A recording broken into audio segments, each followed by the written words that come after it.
તું કેટલો ક્રૂર છે સોનુ. હે, તું બધા પક્ષીને મારી નાખે છે અને હવે આ ચકલીના બચ્ચાને પણ ખાઈ રહ્યો હતો. હા, તો બચ્ચાઓથી મારે શું કરવાનું? તું કેટલો ક્રૂર છે. હા, તને આ બચ્ચાઓની માસૂમિયત નથી દેખાતી? ના, મારે મારા પેટ ભરવાથી મતલબ છે. તે બંને એક જંગલની ગુફામાં રહેતા હતા.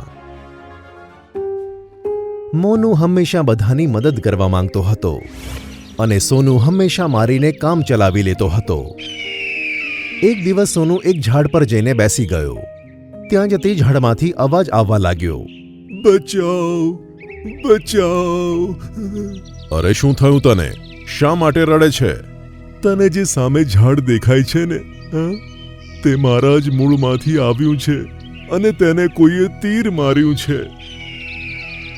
હવે તેને દુખાવો થઈ રહ્યો છે. તું તે તીરને નીકાળી દે.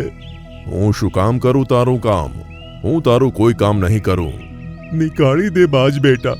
હું તારો ખૂબ ખૂબ આભાર માનીશ. પછી તું ગમે ત્યારે મારી મદદ લઈ લેજે. સોનુ બાજ કંઈ પણ કીધા વગર ત્યાંથી જતો રહે છે.